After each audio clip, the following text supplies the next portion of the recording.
falleg mynd hérna. Ég gleymi alltaf að ég skrifa að bleið bassaleikari. Því að háskólinn hefur auðvitað ekki treyst mig fyrir öðrun að vera tindáti, en ég ógeðslega góður bassaleikari. En það sem ég ætla að gera, ég ætla að tala hér frelsi og forvarnir og ég ætla að taka það frelsi hér upp að tala frelsi út frá forsendum þeirra sem eru að tala rödd þeirra sem veikust rödd hafa í samfélaginu.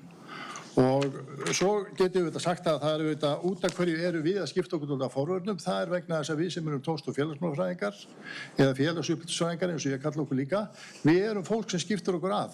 Og við erum ekki fólk eins og Ari sagði hér í morgun, það þýðir ekkert fyrir okkur að sitja upp í sófa og vera eitthvað að dandalast með einhverja hugmyndir og eitthvað að ræða fram og tilbaka eitthvað sem verður ekki á neinu nema við komum því frá okkur einhverju formi. Þess vegna er inn í eðli okkar að vera dálítið krítisk út í alls konar hluti sem eiga sér stað í samfélaginu. Það sem ég ætla að gera er þetta, ég ætla að ræða dálítið út frá forvarnarannsóknum og ég er mikið með svona áfengistengdar umræður og annað slíkt í þessu. Þetta gildir alveg fyrir allt þetta sem er verið að beita gagnvart eða beina gagnvart ungu fólki. Þetta alveg eins við veipið, orkudrykkina, veðmálasíður og annað slíkt. Þetta snýst í grunninn það að það eru fullt af öflum sem eru í nafni einhvers frelsis að boða alls konar bull og vitleysu inn í hópa sem eru viðkvæmir í þessu tilfelli börn og ungmenni og þau hafa enga alvöru vörn nema kannski fólk eins og okkur sem fer inn í þetta og segir þetta er ekki gott. Þess vegna er það eðli okkar að fara einu sinni á þróun og taka virka þátt í umræðinni. Það skiptir engu máli hvort maður er að þambandi, segjum bara, það skiptir ekki máli okkar eigin afstaða til dæmis áfengis að við getum ekki skipt okkur á áfengisneyslu unglinga. Maður þarf ekki að vera algjör bindindismaður til þess að geta talað þessi mál. Maður þarf ekki að fótbrjóta sig til þess að tala fótbrot. Maður veit bara að fótbrot eitthvað. En frelsisumræðan hefur verið rosalega sterk inn í þessu og það er dálítið svona verið að tala frelsi niður og það má ekkert og allt má annar staðar. Það er fullt af reglum. Ég til dæmis, þarf að bíða til galinu ljósi, af hverju má ekki fara yfir þegar ég vill. Það eru hraðatakmarkanir, af hverju má ekki keyra eins hratt og ég vill. Gangbrautir, hvaða vitleysa er það eiginlega? Hvað kemur það með hvort það sé einhver að ganga hérna með að keyra? Mér er alveg sama hvort einhver var að komast yfir götuna.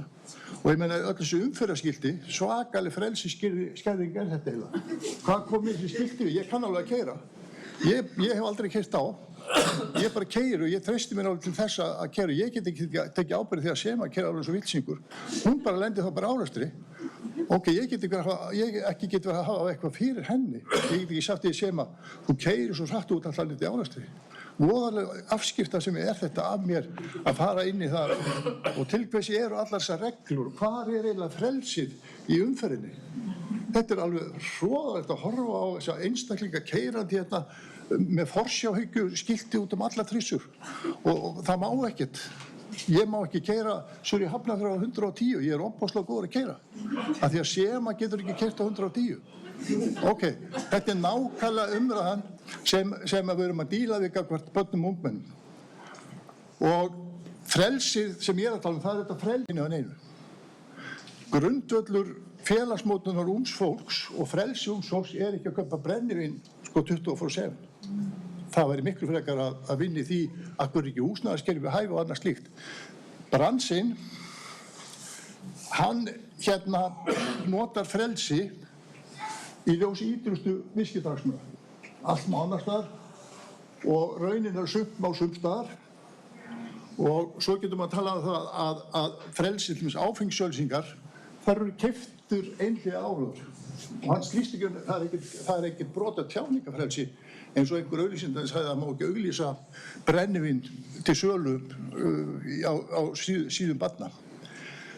Þannig að raun og veru þá er þetta fyrst og fremst frelsi, þetta ótakmarkaða frelsi viðskipta til að selja sína vöru hvernig sem það er og svo eru menn að nota til þessar sjálfsmyndapælingar unglinga, vertu þú sjálfur, ekki láta aðra segja hvað þú gera, besta útgáfan sjálfur sér, satsa på þig sjálf, þarna vertu þú og eitthvað svona, það er alls konar svona einstaklingshyggju moment sem brennivís bara sem tala beint inn í. Ekki láta aðra segja þér, ekki láta mömmu þína segja þér að þú átt ekki að drekka brennivín eða byrja að reykja fyrir út 18 eða eitthvað slíkt. Ekki láta einhver utanaðkomandi gera eitthvað slíkt. Og svo segja líka það að sko þessi hefti áfengisbransi sem grætur krókódílatárum tíma og tíma fyrir í því skilna fá ekki að markaðsvæða áfengi eins og vill. Það er líka svona einhvern veginn að segja að við erum í sama liði og þið. Við erum með þessar rosalega reglur sem að drepa okkur eins og hjá ykkur. Ríki á ekki að skipta sér að og annað slíkt og það kemur alls konar svona hlutir sem einhvern veginn eru menn að fara inn í þetta bil æskunar og nota viðfangsefni æskunar til að vera sjálfstæðar manneskja og láta menn halda að það sé liður í því. Það er ekki neitt óheftur aðgangur áfengi, tóbaks og nikótínvörum eru engin sérstök forsenda til þess að koma ungu fólki til manns. Það er ekkert með að gera. Og síðan er náttúrulega eins og við erum að tala áðan, það er búið að nota hugtakið forsjáhyggju, það er búið að taka það í gíslingu af þessum mennum sem að selja brennivín og tala það sem eitthvað skammaryrði. Forsjáhyggja er grundvöllur alls uppeldis. Við erum hérna með lítil börn sem eru komin nám til okkar eftir nokkur ár.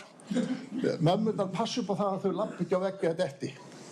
Samkvæmt þessum frjálshyggjufræðum þá er það algjör forsjáhyggja. Barnið á þetta bara að reka sér rosalega illa á og það má ekki hafa neitt fyrir neinum.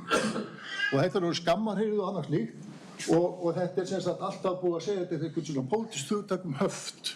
Þannig að þarna sé maður hvernig viðskiptalífið tekur ágætis hugtök, gíslingu og gerir það sínum. Allir með í geimnum. Og það er líka annað til þess að búa til alla þessar pælingar og allt þetta frelsi, þá er þessi bransi með þekktar aðferðir. Þeir sem eru að selja áfengi, orkuvörur, nikótínvörur og annað slíkt, þeir eru dálítið stýrandi umræðunni. Þeir eru líka með herferð eins og ábyrg drykkja. Ég framleiði hérna brennivín, ég veit að það er mikil áhrif. Ég auglýsi eitthvað dótari, en svo segi ég bara ábyrgðin er þín. Það er semst ekki varan sem slík. Þetta gerir tóbaksbransin. Hann sagði með mjög litlu letri það getur jafnvel verið heilsuspillandi með einhver letri sem var ekki hægt að lesa og þeir eru búin að vita í 50-60 ár að tóbak væri krabbameinsvaldandi áður en viðurkenndi hvað það var. Vísindum að gagnreyndri þekkingu er hafnað. Við erum búin að sjá núna, ég man ekki hvort það var með hérna, ég man ekki hvort ég var með einhverja glæruna en allavega þannig að við sjáum til dæmis alveg ótrúlega uppákomur í fjölmiðlum.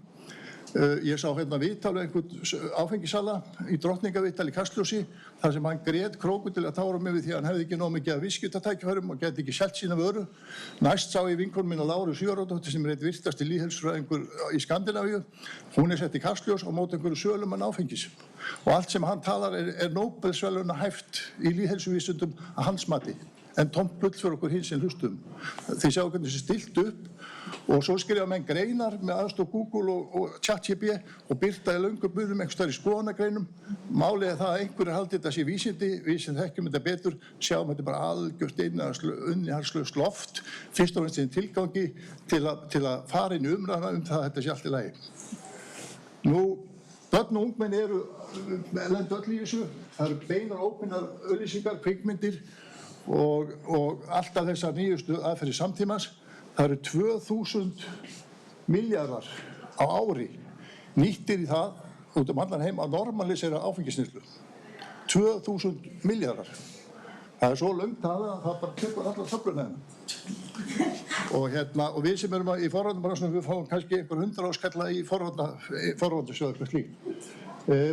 Og þetta er bara allt þetta nýjasta. Við sjáum til dæmis bara virt söngkona, stórkostleg listakona, hún er alltaf bara reykja einhverja vindla. Það er enginn að segja mig það að þessi vindlar hafi verið frí máltíð fyrir konur sem reykir ekki einu sinni. Þú veist, það eru allar aðferðir notaðar og þetta er líka utan sælingar frá foreldrasamfélaginu. Þegar ég er orðinn gamall kall, þegar ég var hérna með hor í nefinu, þá var það þannig Nikolai minn, hann var að benda mér á síðu núna sem er bara svona eins og hérna eitulega markaður, bara opin íslensk síða sem getur keypt bara hvað það sem vantar fyrir utan alla þessar síður sem eru að bakvið. Þetta er bara grjótharður business, þetta er bara kostur normalisering og þetta er bara liður í því að skapa sem mest að gróða. Þetta er ekkert flóknar en það. Og þetta er bara í raun og veru boðflendur tilveru barna og ungmenna og við bara sem samfélag, við hleypum fólki þangað sem er komið. Og frelsishugtakið hjá þeir sem bara selja áfengi og þessar viðkvæmu vörur er bara fyrst og fremst markaðstæki, bara liður í business. Hvernig selj ég þetta vel? Ég segi við einhvern krakka, ungmenni eða barn, einhvern sem er í mótun, þú bara verður að taka með því þegar allir að reykja sígarettur. Það fá sér allir bjór með enska boltanum. Fyrir þetta það talandi íþróttahreyfinguna. Ég er ekki heldur íþróttafasiti. En mikið rosalega eru þeir búin að missa grunngildum sínum að telja það til sína markmið að reka vínveitingafyrirtæki inn á fótboltaleikjum. En ég ætla ekki að missa mig þá umræðu. Réttindi barna bara augljós og þau eru bara lögvernduð út allan heim. Hagsmunir er eitthvað sem fær auki rými og ég meina lýðheilsu og verndarsjónarmið fá alltaf meira vægi. Og við sem erum að vinna í þessu bransa, við þurfum að fara inn í þessa, við eigum ekki að láta viðgangast í samfélaginu algjört kostabull sem byggir á ýtrustu sérhagsmunum átöllulaust. Við getum ekki bara okkar vegna, starfsokkar og þekkingar, sitið á rassinum og bara umlað. Þess vegna verðum við öll að fara inn í þetta, við öllum að búa okkur til samfélag sem byggir á því að unglingar frái frið fyrir þessum öflum. Eina frelsi í þessu frelsispælingum hinn í dag er þetta að við verðum að búa til frelsi fyrir unglinga til að vera laus við þessa frelsisvilsinga sem sitja þetta inn í viðskiptahagsmuni.